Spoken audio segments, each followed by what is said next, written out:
ya indetu mituta mezwanya Washington mwenye versus Dennis Tatwe Kanga Mahata ena kuti ayimziriso Traore kusogoloko. Anyway, basi Washington mwenye chinamusangalatsa kuti timuchiteko interview ndithu munthu amene ticheze naye nditione kuti zikhale bwanji. Ndiyeno ndika conversation kokoma ndithu kamene kali pamene papa kugawana nzeru, kugawana mafunso ndi mayankho. Guys, thank you so much. Malawi and cameras. I'm privileged and honored to have one of the best in our country. I'll call him the best because I've been listening to this guy for quite a long time. And if you can remember very well, ndina abwera sobompano kunena kuti kodi tingapange bwanji kuti tikumanizane naye mkuluyu. Kulandire ndi manja awiri. Ngati kuli kotheka tapanga share live iyi. Ndisanapange introduce alendo athu kuti nawo atiyankhuleko tsopano tiyambepo macheza athu.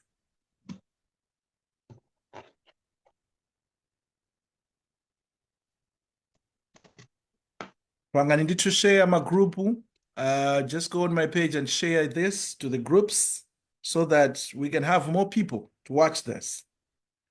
Zinthu za nzeru zofunikira kuti anthu ambiri adzidziwa kuti kodi tingachite bwanji, tikuyenera kupanga bwanji. Inenso ndili pakalikiliki kupanga share my group. Olemekezeka Dennis. Mwatenga kumakapu ya tii lero. Timothy ine ndili naye yetu tii hapa. Ucho. Chifukwa macheza athu ngofunika kumwera madzi. Kwambiri. Kupanda kumwera madzi kukhoza kuuma. You know, I was listening to Kasupe today.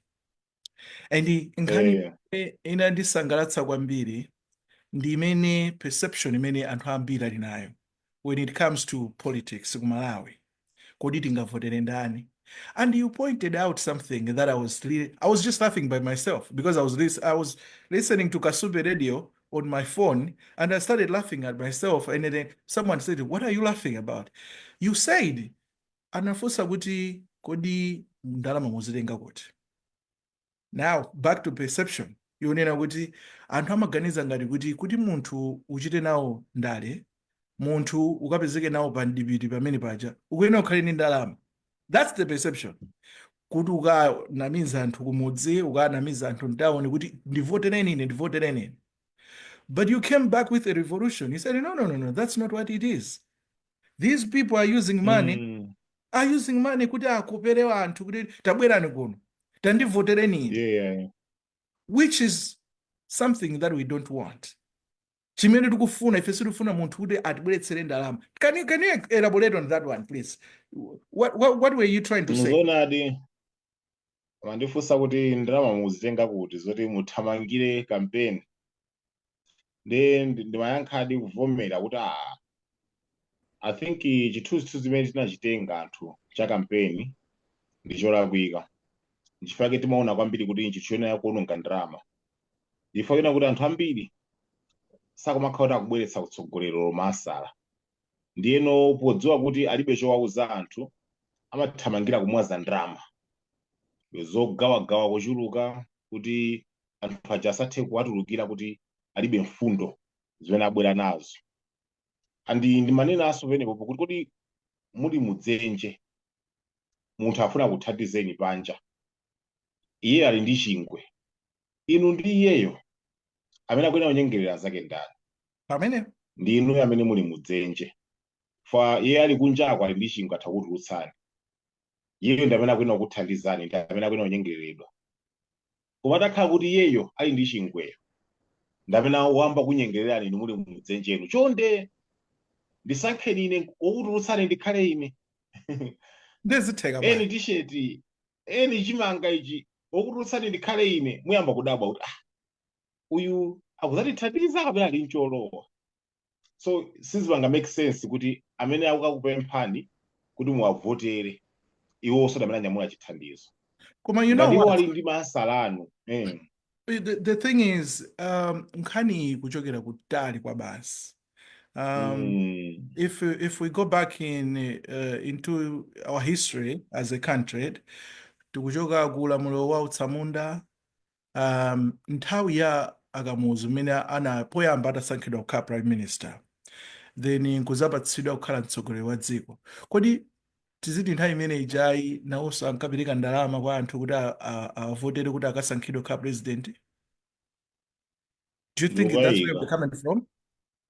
kayatu Nanga utsogoleri umene uja kumene Kamuzu kukhala president anali president wamuyaya nthawi imeneyo, tingoti single party system, kunalibenso zoti tizasintha mtsogoleri ndi ameneyo wachoka prime minister wabwera wakhala mtsogoleri. Nthawi imene ija kunali ma MP amasankhidwa modern. What was the process of the unitary or the single party system before democracy? mutatiunikira 5 edali sanabadwe. Okay, good. So the single party system nthawi imene ija inali yosiyana ndi nthawi ino chifukwa anthu amangodzipangira zinthu. Akafuna kupanga appoint amachita appoint, inu mukhala kuti inu mukhala kuti inu mukhala kuti. Amakhala ndithu nditi mabungwe tawo taboma timene amachita so zimene. Koma what I wanted to drive was titachoka pamene paja kunakhala ngati dyera linalowererapo. And chifukwa kuti dyera linalowererapo aliyense amafuna kuti akapeza mwayi wa mpando akauze anthu kumudzi kwawo kuti ineyo tu ndamene ndifuna ndikhale pamene pa ine ndipanga nde amapereka. I remember my grandfather was telling me kunena kuti ati anthu amafika usiku kwambiri ndikugogoda pa khomo paja abweretsera nkhuku ati abweretsera mbuzi basi nkhauza kuti ine ndamene ndifuna mundisankhe ndikhale MP. And it was happening like that until nthawi imene tinachoka ku one party system. I remember msonkhano womalizira wa Kamuzu. I was there. Napita ku msonkhano umene unachitika ku Nyambadwe. Kamuzu atatenthetsedwa, just the same way my pressure groups panomba mina amapangira. Atamutenthetsa kwambiri kuti inuyo ulamuliro wankhanza uwu izisimezi ukhaliramu mwakuti anabwera nkuzanena pa Nyambadwe pacha kuti Amalawi ine ndikufuna ndikusiyeni ndikuti mupange chisankho chanu. Koma this direction that you are taking sititengera kwina kulikonse. Democracy imene ikukambidwayo sititengera kulikonse. Koma now Dennis Mahata, president wa NRC, let's go back ndiyimekayi pamene kuchoka pamenepa because tikukamba nthawi imene ino 19 that was 1994 imene tinasintha referendum, right? Yes. Kenako kubwera Abakire. Komano nthawi imene, do you remember anything what was happening at that time? Number 95 really. Titasintha kale zinthu. Komabe you can still read, you can still go back and read mabuku amene aja. Ndimamuza so munthu ena maneno I think panopa I've been writing books. Buku lina limene ndifuna ndipangire introduce ndi buku loti ndifuna ndilembe regime ya panopa. Because ndambiri kwa basi tikufuna kuti kutsogoloku zidzukulu zathu zizathe kubwerera nkumaona kuti kodi boma la Tonse Alliance linayenda bwanji, chimachitika ndi chani. It's information imene tinayo. So we need to keep information and so for the better of the future. Now, Dennis, you are a leader in your party. Let me ask you this simple question. You kama mene ukuonera zinthu imene zikuyendera lero. Ukuona ngati kuti chimene tikukanika pamene tikukanika ife ndi palipo. Ndikuonabe kuti ukamanga magwero amavuto athu ayika misisi ingapo. Choyambirira magwero avuto athu ochokera ku utsogoleri. Pachizungu tikunena kuti muna clueless leadership, kusadziwa kuti tipange chani. Atsogoleri athu apart from kusadziwa, cluelessness yawo imabwera pa kusamvetsetsa root cause ya mavuto athu. Ndimakamba komboyo mukuti atsogoleri athu amafaka amapereka ma cosmetic solutions. Pakichewa timangonena kuti munthu kuti ali ndi njala kungomuphoda kuti asaoneke kuti ali pa mavuto. So cosmetic solutions zinthu zoti sizikuti maona root cause nsisi umene wachokera ku wavuto. So vuto loyamba ndi clueless leadership, and imeneyi yasonkhezedwabe ndife anthu ovota. Chifukwa choyamba anthu ovota ambiri ali illiterate, so ngati timaphunzirobe ntoperewera ndiye samatha kudziwa kuti kodi governance imene ikufunika izakhale yotani. Ndipo sakudziwa chimene chikufunikira samadziwanso omusankha. Chachiwiriso is because alibe nazo ntchito amene akuyimira kuti ampange scrutinize as long as ali wakumtundu kwawo. Panopa mpaka lero zipani zikuluzikulu muna ndi DPP, MCP, ndi chifukwa chani? Fotiso mitundu yakenso ndi ikuluikulu, alomwe, achewa, you see, muna zikutsatiridwabenso ndi zipani zazing'ono kwa iwo ngati UDF, Afford, nazonso gwero lakenso ndi mitundunso, atumbuka ndi ayawo. So you can see kuti process yosankhira atsogoleri athu ikudziranso ku tribalism, sikudzira ku competence. Now pali vuto linanso lachiwiri peti lakambe ndiyoti ndi foreign interference. Palibe interest yayikulu ya maiko akunja yofuna kuti ipondereze maiko akuchigawo chakuno kuti apindulepo, and maiko amene ajasonkheranso ma system ambiri azachuma azamalamulo amene akupondereza Malawi. So amayesetsabe kuti ma system awo atsalepobe kumatipatsa thandizo, na si thandizo lichamakhala kuti mukamayilandira ndi kuti akupatsanso ma conditions ake. So misisi iwiri imene ingaona kuti mavuto athu agona pa zimenezi ndi iwiri iyi: utsogoleri wosadziwa chochita ndi zosokoneza zochokera kunja. So, you know, tikanena za utsogoleri bwina anafunsa kuti kodi ndi ma DC kapena interview. Iyi interview ili ni ma DC, mwauza kuti awa ma discussion, because the interview is very different. But utsogoleri, tikakamba za utsogoleri, mwakamba unena kuti utsogoleri sakudziwa chimene akuchita, right? Now, we want to bring comparative here, tikuza unena kuti anthu amatha kudziwa chochita ngati chinthu chanachipanga, that's number one. Imene pa Chingerezi imene tikoza kuti experience. And when you go back into politics, leadership is nothing to do with experience. Leadership, my belief, and from Zankalasi, ndizonena kuti munthu leader amabadwa. You're born to be a leader, right?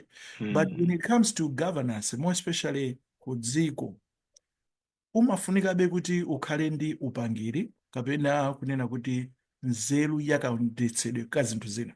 So I'll give an example here. You have been talking a lot of things, more especially interview lero. I enjoyed it so much here about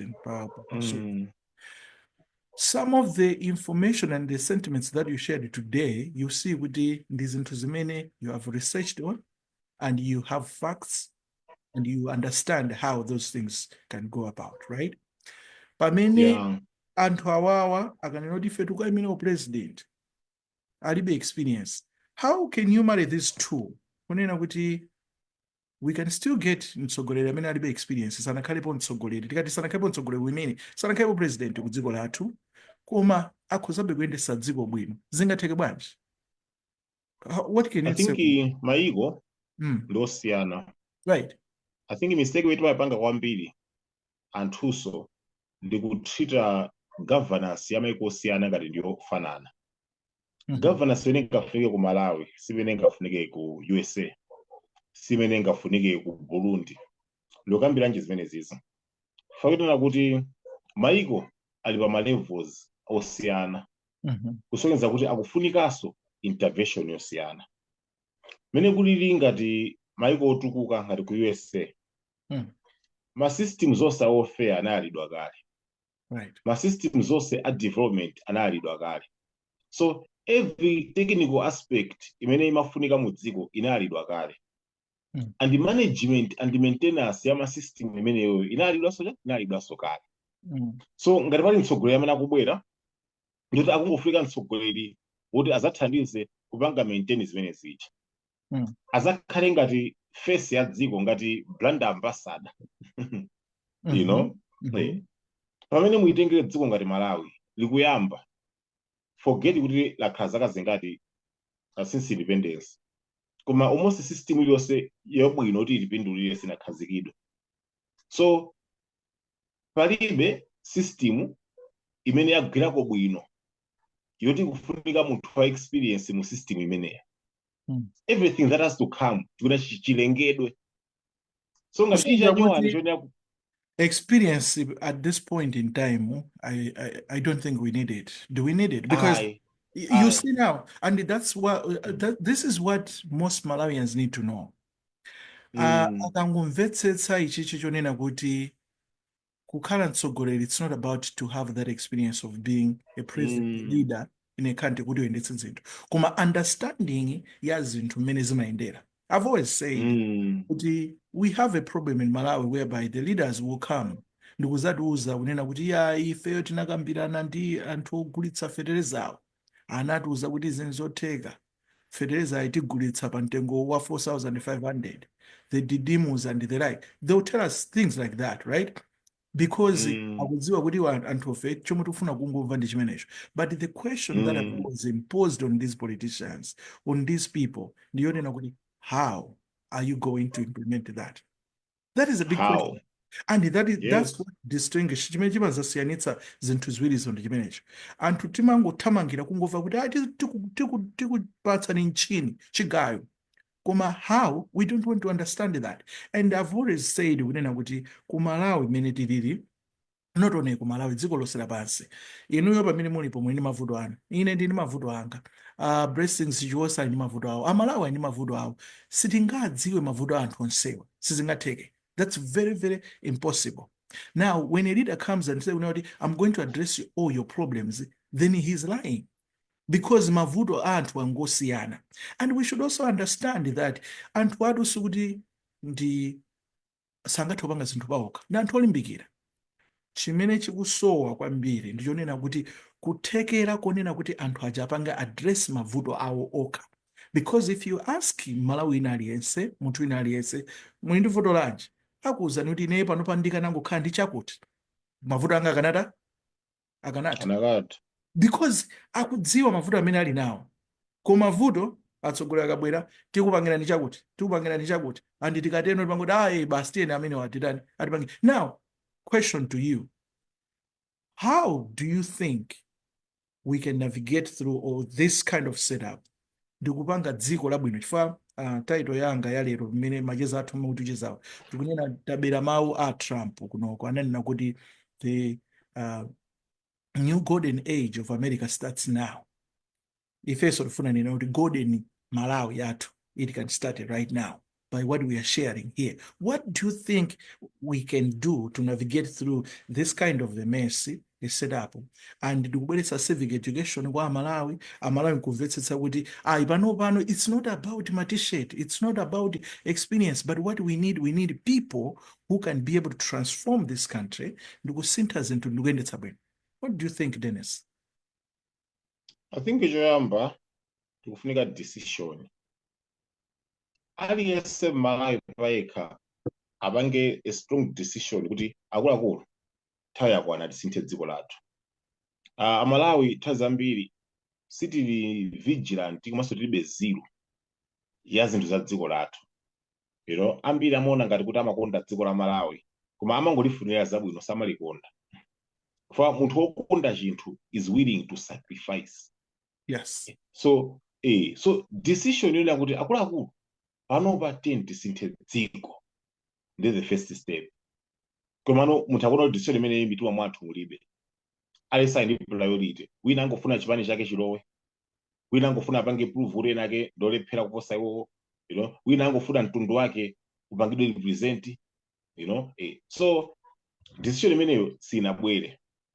Kwa anthu ena akufuna Malawi atasintha koma sakumaziona ngati iwowo nda agent oti nawonso apange participate mukusintha. Akudikira ena ake. So kachuli chimenecho participation. After we have decided, everyone also apange participate. We need collaborative effort. Paka votedwe tenga stand yotsutsana ndi utsogoleri oyipa pakupanga enforce kuti government imene ilipo ipange zinthu zolondola. Mone leroli kunena kuti policy iyi ikuyenera ilowe parliament idutse kuti ipindulire Malawi. Chithakuisiya policy imeneyo ma MP athu kumangosera parliament.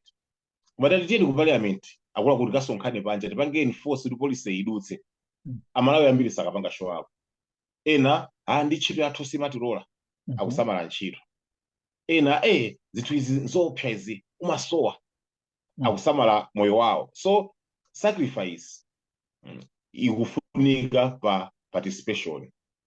Nchomaliza chomwe chikufunika ndi understanding. Amalawi ambiriso sapanga understand chomwe chikufunikira mdziko mwawo, munaso ndi ma interest kumene ali, you know. So ndikuona kuti Malawi alese akhala ndi understanding of what Malawi needs, ndi kuti akhala the right role player mu process imene iyi. So, you know, thanks for that. Tikatengera existence ya olo titengere ku biology ya living things, right? Olo titengere ifeyo ngati anthu olo ma business amene entrepreneurship, right? For you to exist, you need to let others to exist, right? And ifeyo ngati dziko la Malawi, which is categorized as a third world country, right? Chifukwa cha GDP yathu tingoti umphawi wathu mwina chidule chomveka bwino, chifukwa cha umphawi wathu kuti tili mu gawo la ma third world countries, timadalira maiko ena. And you know, Mr. Dennis, you have explained a lot of times unena kuti you always talk about sovereignty, you talk about independence, kuti zinthu zinazi mwina titamakhala kuti tikupanga tokha, titaziyamba tokha. Lero you mentioned about migodi, golide. We'll talk about that. Now, my question is, it's a critical question. Tingakwanitse bwanji to exist without others? One. Number two, if we want to exist with others and making sure that we are successful, how can we do that in a healthy way? What do you think? So like we can manage to exist without others. I think set up as dziko lapansi linayikidwabe in a way kuti alisazivangalilayo nzake and maiko also nchimodzimodzi. Koma nkhani ndi ya bargaining power. So we should exist with others, collaborate, koma with mutual respect. So chonera kupanga establish ndi respect yo, and respect imeneyo singabwere ngati tili mabeggars. Ubega woyambira atsogoleri athu ndikupatseni chitsanzo.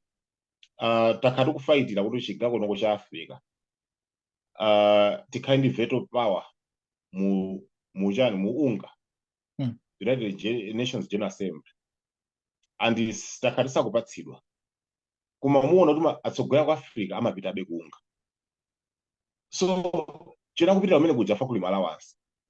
So you can't be a beggar at the same time and want to establish respect pa table lama decisions. Those are taken. So we should coexist. Let me stop you there. Because I've been to Unga, and I go to Unga chaka ndi chaka, and you are saying kuti amapita omwe kuja chifukwa cha malawansi. I'm not sure about that.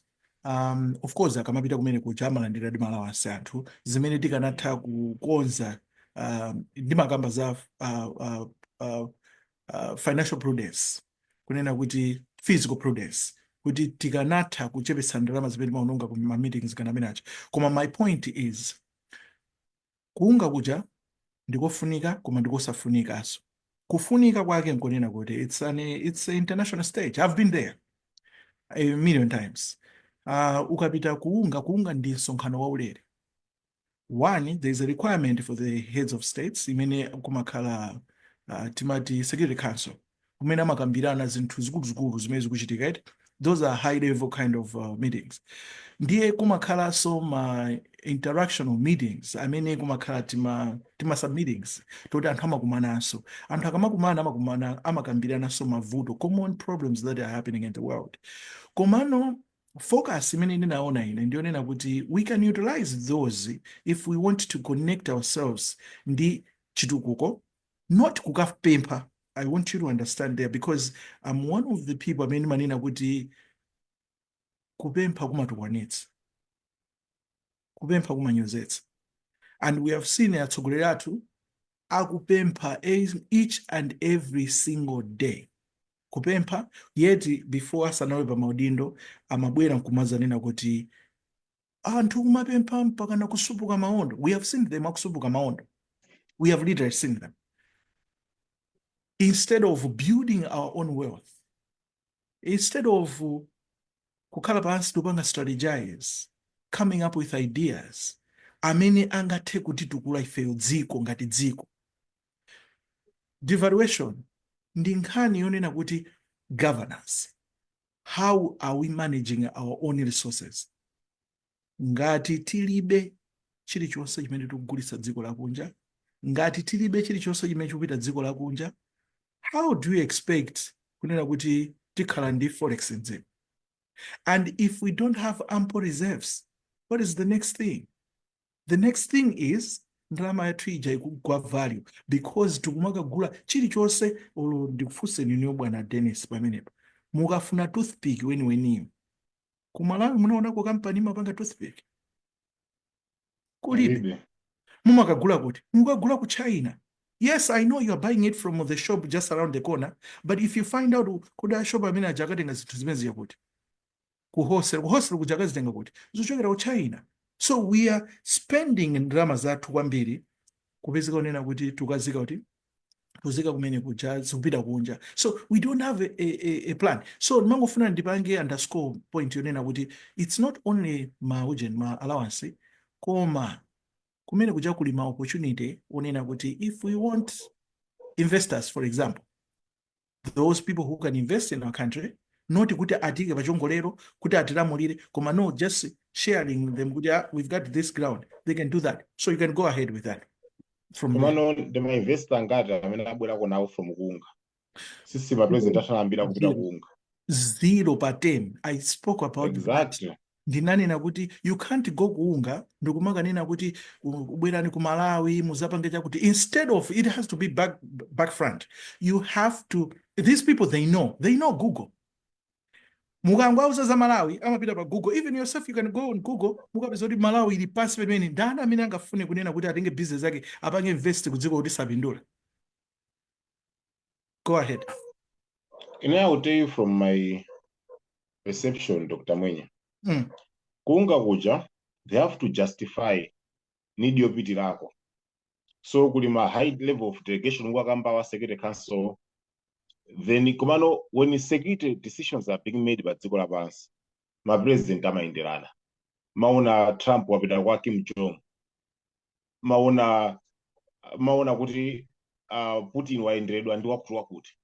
So that should tell you kuti Security Council ija somehow it's just tingati chani ndi chikwangwani chabe. Then let's speak about maiko ife ang'ono amene mapita amene kujaku kumapangati makokasi mukuti tchulato kuti umpezepo ma investor to question something, question its impact. Regime itiyo inabwera ndi investor kuunga. That should tell you kuti makokasi amene oli ma delegation amene they're not even impactful. Koma ndikuze pa the level imene ndimayona ine ngati mtsogoleri. That place ndiye place yokapanga parade power ndi ma servants. So superpowers have to go there to parade themselves. Then akapange superparade ma slave wawo amene tili ife. Ma BRICS nations akulu atonetse ife. Ma G7 akulu atonetse ife. And you going there ngati tsogolo ku Malawi or tsogolo ku Africa, you are just going there to show how much you owe allegiance to them. That's what I can tell you. So kupita kuunga kapanga gather ndatsogoleri yeti ku gathering iko muli ndi decision making power yosiyana. Lero zichotsa ulemu kumeneko, and ulemu umene mwauluza kumeneko you should know kuti it will affect you how you start interacting with financial market, how you start interacting with development exchange, how you start interacting with your human capital. Respect mwauluza kumeneko kucha determines what happens on the table afterwards. In fact, it's easy to coexist. We need to coexist. We need to work together. Koma under respect, mutual respect. And the mutual respect you have to go and be kuiruza the kuunga. I can assure you that. No matter how much benefits you can show akuunga, you will not show them how they have impacted us. Apart from so PS, because the day wajomba kumene kuja now kuoneka ngati kuti ukuchoka nawo mu agreement all of nations, you see. Koma inuyo Africa leaders wa South Africa mwajomba ndikuyika demand kuti kuno kuti zatulukira after tose tipeze kuti we are equal. What do you think will happen? They'll start addressing your veto power. Koma mukupita kumene kuja kuti mukatsutsa kapempha only 2 seats at decision making the whole Africa. Yet you know kuti maiko osewo their next destination yozalemera nkunoko. What are you telling them about your value per market? So I still stand to my position, Dr. Mwenye. I think unga kuja. Yeah, so and another thing is not only going Kuunga, because when they are going Kuunga, again, no one is paying for those trips. That's taxpayers' money, right? And ntarama imeneyo akamapereka sakupereka mmakwacha yayi. Akupereka akabwera kuno azagona mahotelo odula, azagwitsa ntchito ma transport odula, and all that money is in dollars. Yet our country is starving right now kuti current forex yoti tingogula mafuta ineni pano ndavaso news yadzulo kunena kuti mafuta aso auma m'maujeni mapamba. Yeah, issue yake ndiyo kuti tilibe forex is not kuti mafuta kulibe kudziko lapasiku alipo ambirimbiri koma because tilibe forex. So ineyo I feel like you tell me your side. Kuma ine imene maonera ndizonena kuti titapanga focus kwambiri kuti because dollar ikufunika at the end of the day. Chifukwa tikagula mafuta sitikagula mafuta ku Lake Malawi, tikagulabe ku Saudi Arabia, tikagulabe kunja kumene kuja sakatenga Malawi kwacha. Maybe there can be another way, but tikali ndi katundu oti tikhoza kwagulitsa anthu akunja kapena kupanga kind of barter trade ija kuti tikhoza kupanga exchange. Tikapanga exchange ndiye kuti ife tikupeza mafuta amene tikafuna aja for the time being, kwinako iwo aja kupeza chani drama yawo imene akuyifuna ija. Last time I remember I also advocated kuti ku Malawi titalimbana ndi mavuto amene akuluakulu amene tinawo, for example magetsi singakhale nkhani mpaka na kutha zaka 60 chakuti 80 chakuti every year tikumanena kuti tindi vuto la magetsi. Titathana ndi vuto la magetsi panopa kwabwera ma EV, electric vehicles, and we encourage Malawians to have electric vehicles. Number one, if we have electric vehicles ndikuti azigwiritsa ntchito magetsi amdziko instead of buying kuyambira tikuti yani tear and wear ka maintenance ya galimoto, everything we are buying kunja. Magetsi okhawo tizigula mu dziko lathu lomwelo, tizipanga toka, stuff like that. So what's your side when it comes to homegrown industrialization? What do you take and what do you think? My homegrown industry are very important. Kuganiza modzikonda ine aka Malawi. Ma industry aja likinchoti chitipatse umoyo tokha, chitipatse katundu wathu, chitipatse zintchito zathu, komanso chitipangire security ndalama pamalo pose. Koma kuganiza mwa ukapolo ndikuti ma industry aja apange katundu wakunja azatibweretsere dola. Kumeneko ndikuganiza kwa slavery. Dr. Mwenye mundimvetsetse. Why do we need forex? Tikufunikiranji forex? Usei kuti fatu kufuna katundu wakunja. Iwo akafuna katundu wakuno, do they need forex? Aye. They need local currency yakwawo. So inuyo, why is your local currency kwawo sikugwira ntchito? Someone mwasile would debate kuti it's because yanu ndiyo panda mphamvu ndesimafunika. That's not true. Ndalama yopanda mphamvu ndi imene imapita yambiri. If it was about mphamvu bweza kufuna kwacha wathu fa bweza kupita wambiri. Fakunena kuti inu $1 akupatsani ndi imodzi, inu mukapatsa ndi 1.7 yapita yambiri. So that's not true again. Mphamvu ndimesese muno bwino. So amayikira rate, exchange rate.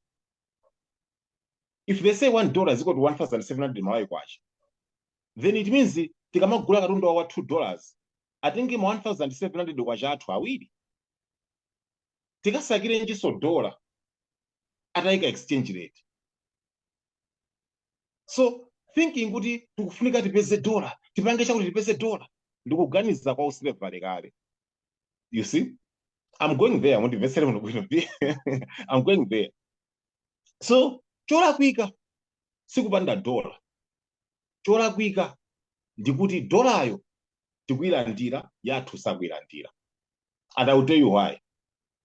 It's because the exchange rate ija sikugwira pa market ya katundu, ikugwira pa financial market. So makwacha athu atakusinthanisa ndi dola as long as nsikawo ndi wa ndalama sinsika wa katundu. Koma kwakhala nsika wa katundu makwacha athu sakuwafuna. What kind of system is that, Dr. Mwenye? So you are telling me kuti ndigwire ntchito kawiri, ndisake makwacha ndisake so dola chifukwa cha nzanga wakunjayo wangosaka dolayo and it's enough zatenga katundu wanga. And let me bring to you further. Mukaivomereza system ya dollars, the first thing that will come in your mind is tikonze katundu wakunja. So tiyambepo kukonza katundu wakunja. Bear with me. Tiyambepo kukonza katundu wakunja. Tufika tipange set up ma factory. Factory kufika zitsulo. Zitsulo tizipeza kuti tufunika ma dollars. Tufika tiyambe kupeza ma raw materials ena kuti ife tilibe ali maiko mwina. Because you can't finish one product ma raw materials za dziko lanoka. Ma raw materials za dziko ena tatenga kuti tifika ma dollars. So mukonza solution yoti ipange ma dollars pokonza katundu. Yeti kuti muike setup yokonza katundu yo mufunika so ma dollars. Are you seeing kuti ndiseko wangokodwa museko yoyo? So there's a reason we don't have a factory. It's because we flick my dollars to create a factory. Then got it my factory. Silikaso di katundu. But sika katundu silikaso my dollars. We are trapped. We are trapped. So this is the conversation meaning when I video with Dr. Mwenye. Could what sareti? What sareti? 1,700 in $1.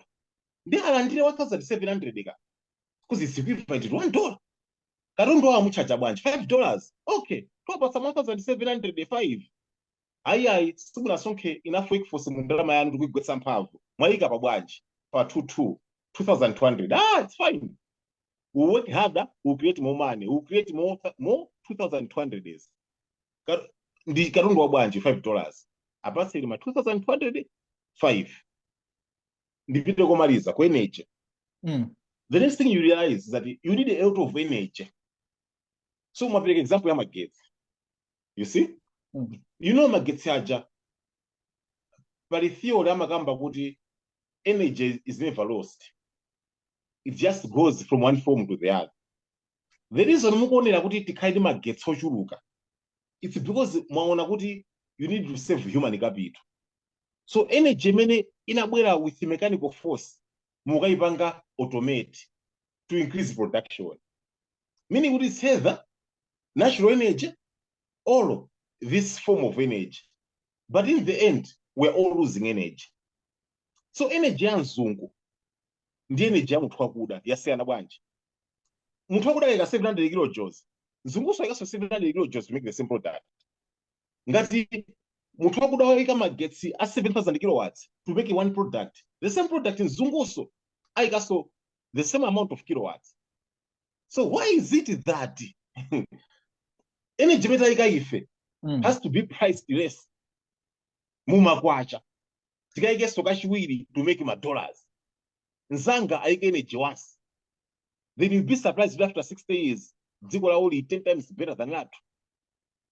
Which is exactly where we are right now. Yeah, exactly. So we should not tolerate this trap by blaming ourselves. Mundu oppressor ndo chenjera. We always ukamapanga complain about the chain, he will always say you are mishandling your hand. Ukamapanga complain about the tool, he will always say you are a bad carpenter. That's the mentality the oppressor wants to give you. So Dennis, yes. I like what you're saying. Kwa amene mukuonera kumene, I just want to welcome you kunena kuti this interview awa ndi macheza athu ine ndi Dennis kuunikirana kuti kodi Malawi wabwino tingammange ndi mawa yake ati tikanakhala kale tikanati ndi mafenzi yake ati kumano. What you are saying is Malawi is not the only country imene ikupanga depend on this dollar system imene ilili pa dziko lapansi. Why is it Malawi is the only country that is struggling when others, they are also using the same system, but they are thriving? Okay, you want me to answer? Yes. Like, Saudi Arabia, I think that would be a good example. Saudi Arabia is economy yawo ili bwino kwambiri. Dubai, economy yawo within zaka 6 inakhala kuti yakwera kwambiri, and they are still relying on this dollar thing. So why only Malawi? I'll tell you the truth about it. I don't know if you agree. Have you ever gone through the Bretton Woods systems? Yes. My system, I mean, they are used to separate my ego and how they will empower them. So, pali my ego, amitundu itatu. Pali my ego, oti apikisane awiri. Apikisane ne maiko achitatuwo. So maiko achitatuwo ni maiko ena kugwiritsidwa ntchito oyuzidwa. Asonke ma resources, asonke human capital, asonke ma raw materials for the benefit of maiko amagulu awiri opikisanawa. And I think munaona kale kuti zumaoneka baka zinagawidwa G7 ku BRICS, a story for another day imeneyo. Koma this separation inachitika nthawi imene amafuna kukonza ma federal banks. Ma federal banks amakonzedwa nthawi imene they had to fight in a world war.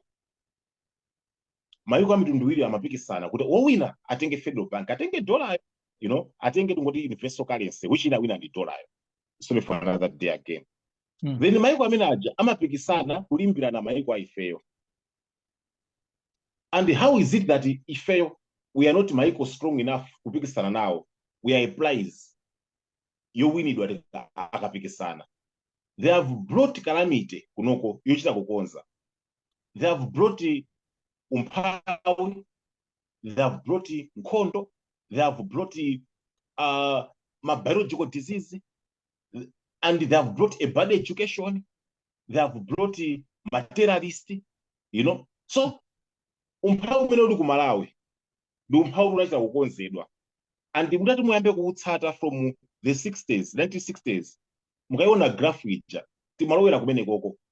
It was because kunapangidwa kale set kuti we have nyasa and mineral charter, we have the right minerals as Africa strategically in the future of the super world, and for that they made sure kuti atipondereze, and atiponderezera monetary rate. Muone ever since time for kamuzu mpaka lero sitinapatsidweko a rate yoti timasuke, and that's the reason Dr. Mwenye, it's nyasa and mineral charter. The sooner you accept this, the sooner you start solving Malawians' problems. So maiko ena I did destiny yawo. Kuma ifeyo tima minerals amene dziko lapasi likuwafuna for the future. Mozambique is one of them. Mozambique anapatsa zinkhondo usati. Nkhondo ke sinathebe paka lero. Ife tini mwaisati patse nkhondo, anakutipatsa umphawi. You know? So kalijo kanoka ka Africa, Mozambique, Zambia, Malawi, you know, tima minerals amene dziko lapasi lonse likuwafuna for strategic places. You know, anzatu ayima my innovation, my investment mwawo. They actually know kuti formula hii izafunika an isotope mu mineral yopanga behave chonchi, and ili kwakuti. They actually know. I'll give you an example. Kayerekera kuti uranium, right? And someone will say kuti tikuvulika bwanji magetsi ndi uranium kayerekera. But if you look at uranium amene ali kukayerekera, the isotope sopangira magetsi. Koma ndopangira china chake chimene akuchidziwa okama tsantenga. You see? So I'm just giving you an example. I'll tell you the truth, Dr. Mwenye. We are poor because they needed to use us. It has nothing to do with my systems. I mean, it's not hard or that's harder. It's a system. It's a system. Yeah, that's fair. Now let's forge ahead.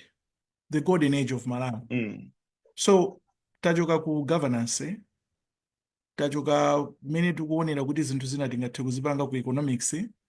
Pano tipiteno ku judicial pang'ono. We have seen Alexius Kamangira. There is something that he always talk about that I always agree with him. Kunena kuti, you know how our system is. We've got the executive, we've got the judicial, then we've got the legislation there. Now, if all these three bodies of the government are corrupt, then it is over that Ziko Kubanga to develop. And I think his advocacy, ndionena kuti tita tesa corruption maga uko judicial, because judicial in ngati mutu. Now, in your view, your understanding with the Malawi politics, do you think that can also help facilitate and drive the development that we are looking for in Malawi? Okay, so I think one of the setbacks century yathu is that atsogoleri ndi experts amatuluka in classroom imodzi. They're the product of the same syllabus. That's a very big blunder. My civilization akale, they are finding a way of separating my expert ndi my leaders at a young age, and amawatulutsa in a different setup. Amawapanga bring kwalera in a different setup. It's why you see with my kingdom makalekale, they are more successful than my kingdom apanopa. If you a sharp cause of technology, but when it comes to leadership, we are very far behind. My kingdom makalekale kutiposa. Why am I saying this? My leaders, they have a way of tackling crisis. But many of my experts, they have a way of managing crisis. So, crisis ikafika pofunika kuipanga tapo, kuichotsa, experts are not the right people. If you ask every expert what they have to do with the judiciary, akuza kuti they have to end corruption in the judiciary. But if you ask me as a leader what we have to do with the judiciary, I will tell you we have to demote the judiciary from a branch of the government to a service of the government. That will do itself automatically. Because the judiciary is a service. As a branch of a government. So we are talking about judiciary changing the amending constitution, you say, because you can't just demote the branch of the government. It's why you always hear me talk about Malawi. The first thing is your pastoral and the constitution. That constitution, they're not stupid. They knew the trap they were putting you in. So judiciary in a country like this, who is a branch of government, that's a mistake. It means if we are power direct to president, then if we are authority direct to president, then if we are resources direct to president. What it means when you say parliament legislature, our judiciary, you know, our executive, the under head of state, you're actually saying the we are authority, power, and resources. Okay, it's quite confusing because when we talk about the three branches, these are independent branches. Now, when you talk about the service is going to be a subordinate. It's going to be under power, branch manager. So if you say service, government, it means it will be under the government or it will be under the executive. Now, if it's under, it will be under. It should be under something, and I can tell you that something should be the local government. So it should be under local government. To explain. It should be under the local government. So if it's going to be under local government, still more, it has to subscribe to the local government. So if the local government is corrupt, it means the judiciary is going to be corrupt as well. Yeah, but I'm getting there. Like, give me a chance because the most important part. Yes, please. So what happens is mukachika to under head of state, automatically chimayamwa zinthu zitatu. Chimayamwa power, chimayamwa authority, chimayamwa resources. Now, The danger part of power is that it needs munthu ayilandira akalandira responsibility. Yet the judiciary doesn't need power. It needs authority because it has one task, causing obedience. So a judge akuza kuti pangani chakuti chita chichitike. Without that is contempt of court. Kwa mwapatsa power yosowa na ukolowera. That power is choking the system and it's being monetarized. That's the source of the corruption in judiciary. Singafind corruption ya kulanzi. Singafind corruption ya city council. Aye. Corruption in judiciary is coming from kupatsa power osaina kulandira power.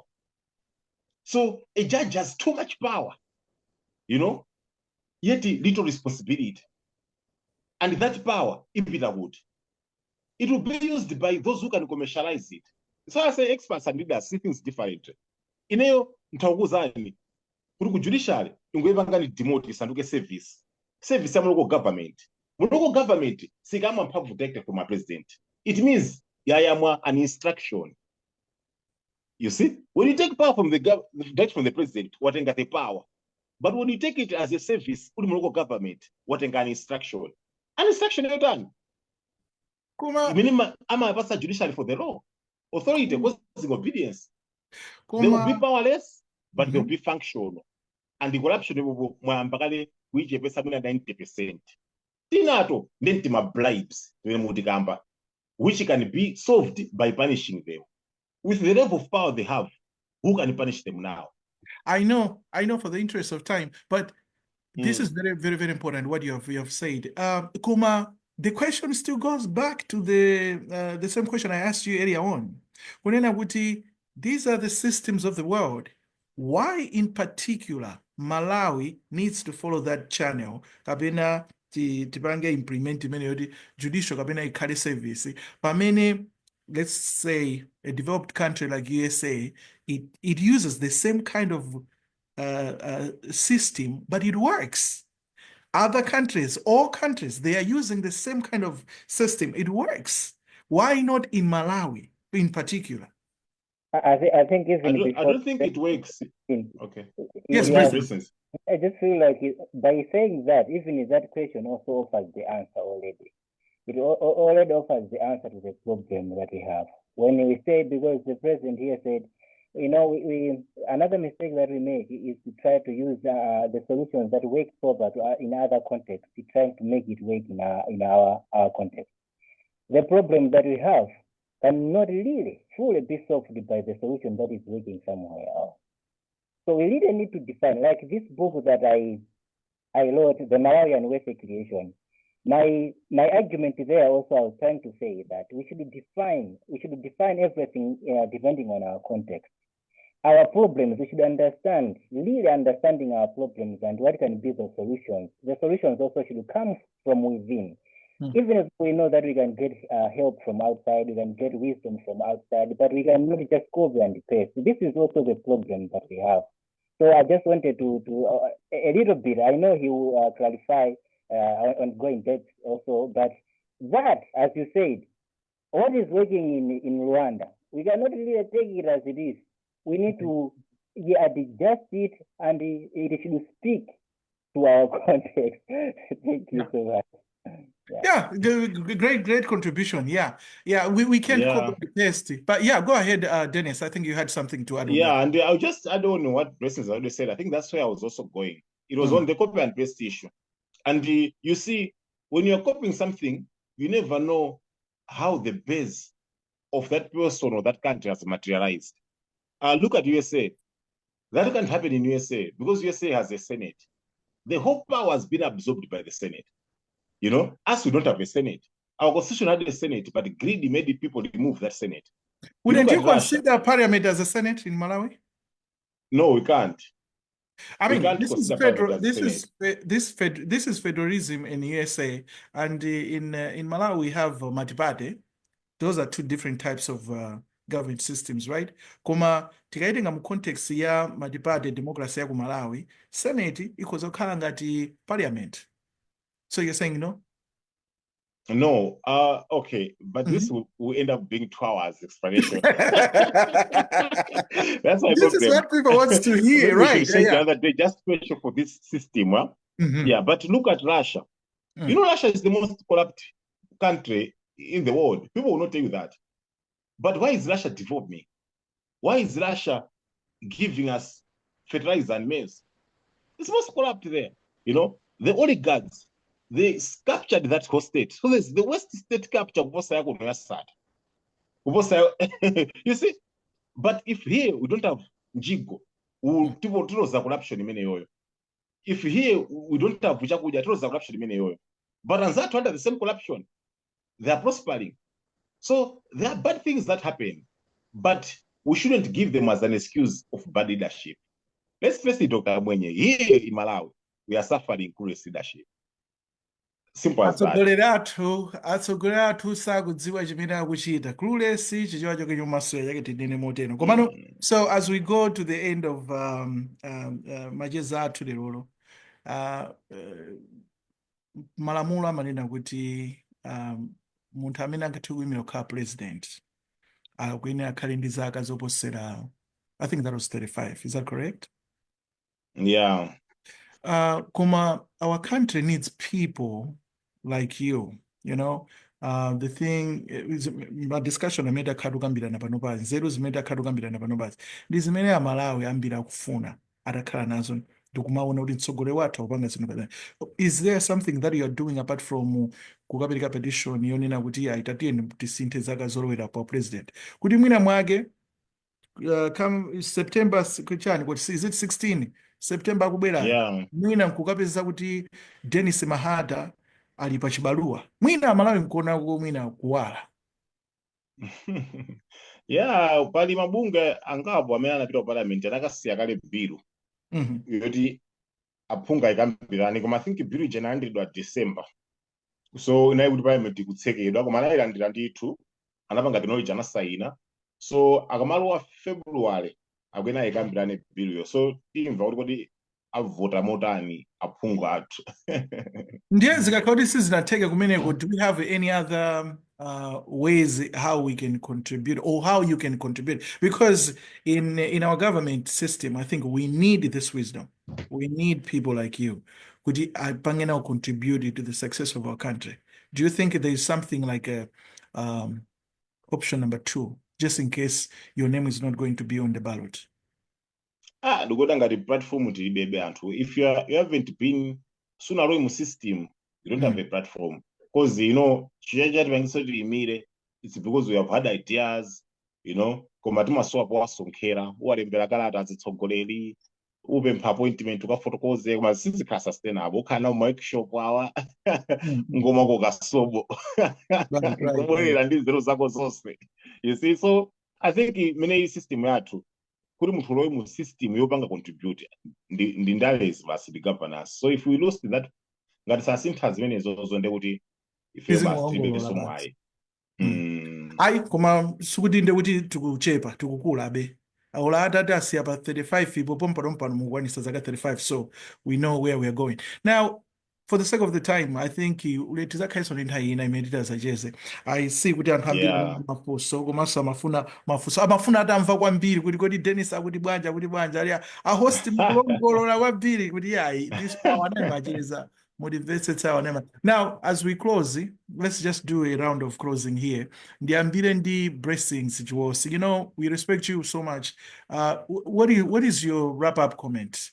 Pa conversation imene takhala tukambirana pano, komanso focusing kuti dziko la Malawi tufuna lidakhala dziko labwino limene timalirota, the dream that we always have. Yeah, thank you so much for the opportunity in the first place. Really, this is a great opportunity. I've been looking forward to this. Kuti Kozokala, my president here already can have this chance. What I can say,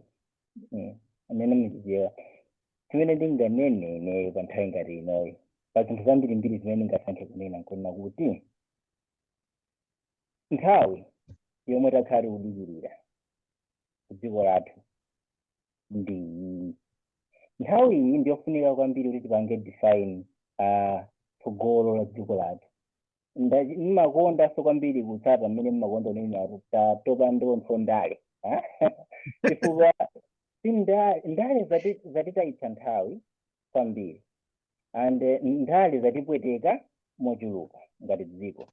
So ndikumanena choncho ona kuti ngati tingaphonyane ndi apa and ngati sitidziwe chimene mulungu atipatsa, ndikumanena ndithumonera choncho anthu amene amakonda zopemphera akhonza kutenga nthawi yawo apemphere nkudziwa kuti kodi mulungu akuti direction imene akufuna kuti tipite nditiyo. Koma anthu amene akhoza kukhala amamvetsera izini muzimu ndi zina zotero, ndikuona ngati kuti uyu Dennis Mahata uyu akhoza kumaphweka chifukwa tili naye pakali panopo, tikumuona popeza tikumuona choncho Dennis Mahata. But I want to say, I believe Dennis Mahata was sent to Malawi for a time such as this. We should make use of him. And that's all that I can say. Nisanene zambiri ndikukhulupirira kuti patsaso mwayi wina kutsogolo voka tsopano mwina ndi interview or discussion ina. Koma ndikumemeza Malawi tisafumire kujaja anthu akumangokhwacha nthawi zambiri komanso mwina mantha inu mufuna moyambitsa chisokoneza asanamve china chilichonse komwe tisangozolowera zomwe zimachitika. Koma inoyi ndi nthawi yoti tisamalitsitse ndipo ikhonza kupanga define kuti kodi tsogolo la dziko lathu ndotani. Ndisire pamenepo. Thank you so much, Blessings Chiwasi, for your comment. Ndiye ndibwere kwa inuyo bwana President Dennis Mahata. Tizinenera kuti Your Excellency. Chifukwa kuti Your Excellency ndoti takuberani pamenepo tikuberani. Koma what is your wrap up and comment with the conversation we had? Thokoza bwana Blessings Chiwasi for your kind words. Zolimbikitsa thokoza kwambiri. And I think zambiri sondayankhula. Thokozeso Dr. Mwenye kuti patsa platform imeneyi zosowa kwambiri. Thokoze amalawi amene amamvetsera komanso amene apange flow link ndikumvetsera ya the recorded kurasi ya conversation pasi pomwe tizambiri amenepo ulendo tinamwazana sasomwayi. Kungolimbikitsa kwa Malawi I think ndi dziko limene ndi advantage yambiri pa dziko lapansi. Last time nikauza anthu I think zaka zambuyozo kuti Malawi advantage yake yoyamba ndi dziko laling'ono, chuma sichingachedwe kukolera. Advantage yake yachiwiri ndi landlocked. For anthu amona ngati landlocked uja ndi disadvantage. For ili locked ndi brain yawoyo. Yeah, koma landlocked uja advantage zafukuza sikira ndikazakhaso mungazati maseso mpata. Koma ndikamba zimene anthu akaditsutsa. Only to realize kuti the richest country mu dziko lapansi ndi Luxembourg. Ili ngati Malawi. Landlocked yaing'ono. Ziyandikakamba zija izi. So pali zingapo mina zovuta kukonza for zikupanga demand too much sacrifice from us. Koma ndizopheka kukonza fa zili straightforward. And titakhala kuti talimba mtima tonse tagwirana manja titakuzikonza zimenezozo and ana tozasimba lokoma. I think those are my last words. Yeah, thank you so much. And thank you for doing a lot of research for Malawi. We love you. And I must say here, in Swachibani, nimanena taizos, I think Blessings, like you called it, nimanena kuti tatopa nontho ndale. The reason why I say that is because nimaona ngati kuti tinangoika uje reverse gear kuyambira zibani zonsezi mpaka uzafika pano. And anthu ake amene tupanga nawo deal ndo momwe aja. Do cow amangosenda kuchipanichi kuita kuchipanichi, and yet we expect the best out of them, which will never happen. So we need new brains like you, Dennis Mahata. We want people like you. We should stand up. Let's fix the problems of our country. The focus is not like you put it, kungokhala ndi mtima olikonda dziko lathu.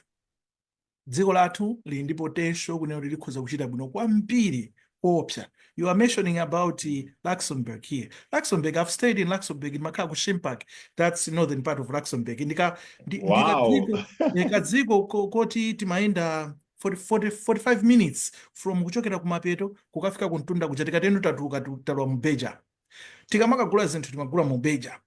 Koma ndi dziko lolemera kwambiri. So we can do it. We can make this. Ndithokoze kwambiri kuti you said, yeah, let's have a chat. I know you've been busy today. Munali pakasupe and kumaso here you are. You know what? This platform is open. for you because of your mindset and how you think and how you do things. Zinthu zimene sitigwirizana nazo tizikuwuzani kuti akomati izizi, and that's not sivuto limenelo. Ndiye kuti tikukonza nzeruzo kuti zikhale zakupsana kwambiri. That's what we need to do. Yeah. So thank you so much, and ndikufunirani usiku wopambana. Ife tikatene pano ndi nthawi ya nkhomaliro. Thank you so much. Mulungu akudalitseni nonse. Zikomo kwambiri. Amene maonera, zikomo kwambiri. Follow us on Facebook. Let's have these candid conversations. Tikonze dziko lathu.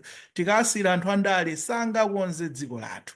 Azingotidyera masoko pamutu tizivutika ndifeyo amalawi. Koma izizi ngati tikufuna dziko lathu likhale mmene tikufunira kuti ana athu, zidzukulu zathu zidzachite bwino tsogolo. We have to take this responsibility. If we can't, zero pateni. Ndikufunirani tsiku lopambana. Mulungu akudalitseni. Kumapemphera, kuzipemphera nokha komanso kupemphera dziko lathu. Tionananso lero. Bye.